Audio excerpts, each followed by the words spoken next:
Well, folks, we're at number 3, so let's get into it. Hey, welcome back to my channel. Today we're going to talk about Rambo 3, and this is the last film in the Rambo franchise that I have to review, and then I'm going to do a ranking video which should be out tomorrow or Friday.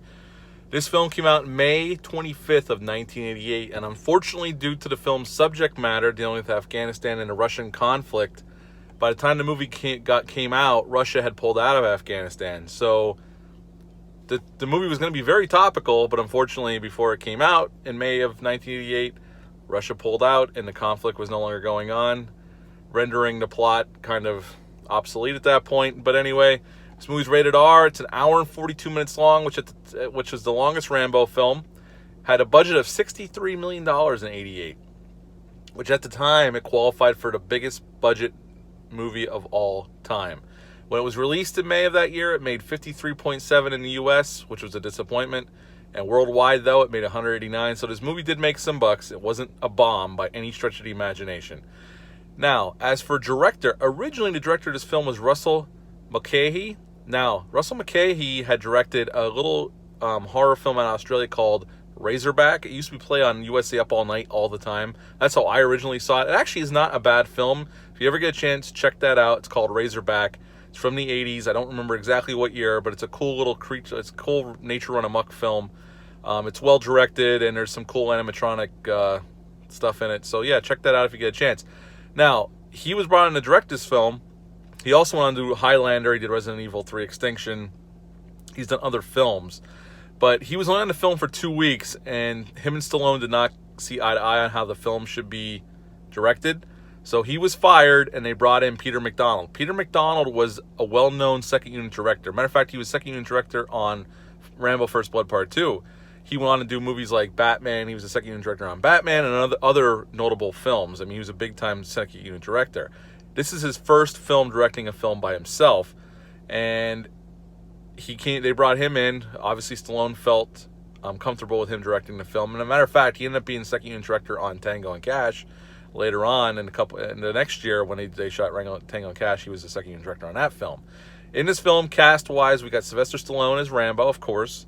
Richard Crenna is back as Colonel Troutman, and unfortunately, this is his last performance as Colonel Troutman because he died before Rambo came out in 2008. Kurtwood Smith is in this film as Griggs. He was just coming off of RoboCop the year before. He's not in this film much. He's only in it for maybe 5 minutes, probably less than that. But he's in the film as well. And in this film, Rambo is in Thailand. He decided after the end of Part 2, he stayed in Thailand. And in the beginning of the film, we see him stick fighting. And this is where we see Colonel Troutman show up and Griggs, Kurtwood Smith's character. And he's fighting in this match, and he wins this money and gives it over to these monks that he gets in this boat with, and he take them off to where their temple is. And he lives there. He helps them fix the place up, and he lives there with these monks. And he likes it. It's a peaceful life. They leave him alone. He fights for some money, but other than that, they let him live there, and he's happy with the way his life is going. At least that's what he expresses to Troutman. And Troutman tells him about this operation to go into Afghanistan because of the Russians murdering all these Mujahideen fighters, the freedom fighters, and he wants to go in to see what's going on with the Stinger missiles. We were supplying them with Stinger missiles to fight the Russians, and Rambo turns him down. And when Troutman goes in, things go awry, and he gets captured by the Russians. Kurtwood Smith shows up to talk to Rambo, tell him what happened, and immediately Rambo goes into, I want to go in, can you get me across the border?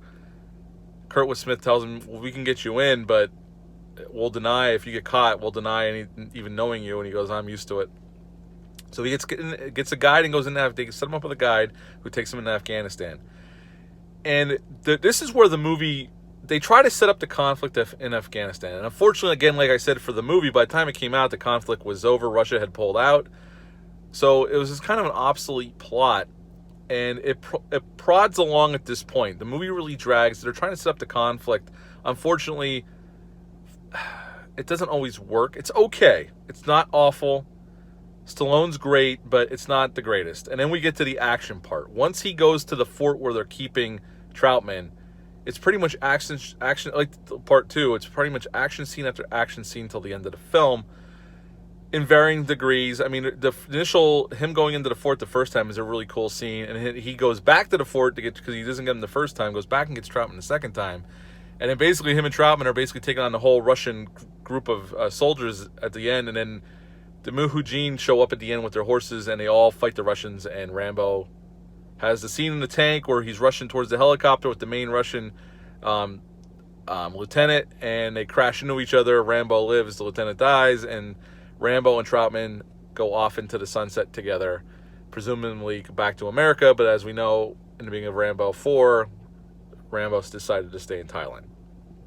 Now, this movie does drag a little bit. It's an hour and 42 minutes long. Unfortunately, Afghanistan stuff is not that interesting, honestly. And it's well done. It's well shot. And Stallone's great in the scenes. And so are the other actors. It takes too long to get to the action. I know that sounds ridiculous, but it does. There's not enough there. You don't get to learn enough about these people. You get to learn a little bit about the history of this conflict that's been going on, why they continue to fight. But other than that, none of the characters stand out, and you don't get to learn anything really other than that, the history of the conflict, why they fight. And you can sympathize with that on face value, but there's not enough there to keep the story going until you get to what the main crux of the whole movie is him getting Troutman back. Once that goes, it kicks into high gear, and it's action scene after action scene, like I said. And they're well shot. I mean, Peter McDonald was a very notable second unit director. I mean, he still directs, the man is still alive, but he did a lot of films where he shot a lot of action scenes for other directors, and he films it nicely, and there's some good hard R action in this film, no doubt. It's well shot, it's well staged, Stallone's giving it his all, but at the end of the day, this movie's just okay. It's better than I liked it back when I first saw it back in the early 90s. I didn't care for this film. I like it better than I used to, but it's still the lesser Rambo film in my opinion. Yes, for the action alone, there's some really cool action scenes, but other than that, they try to make Rambo, they give Rambo a bunch of one-liners, like try to be funny. And it works because Stallone is good, but they seem out of place almost. Like it came from a different film. So I didn't really care for that. In a different film like Tango and Cash, it's perfectly acceptable. Here, it just felt weird for Rambo to be cracking these one-liners. It just felt off. Now, as for some trivia, Richard Crenna actually, like years later, parodied his role in this film in Hot Shots Part 2. And again, this was at the time, this is the most expensive film ever made. But other than that, what would I rate Rambo 3? I would give this film a 7 out of 10. It's still a pretty damn good, entertaining R-rated action film. But there's some problems. The story's not all there, and unfortunately, like I said, when the movie was released, it hurt that the conflict in Afghanistan was over, and it kind of made the whole plot obsolete to a point. But I still give it a 7 out of 10. It's still a fun, hard R action film. I would just say it's the lesser of the Rambo films in my mind, in my opinion. But what are your thoughts on Rambo 3? Leave a comment down below. Let me know. Hit the thumbs up. Hit the subscribe button. Share this video. I greatly appreciate it. Have a great day, and I'll be back with my Rambo ranking video very soon. See you later. Bye.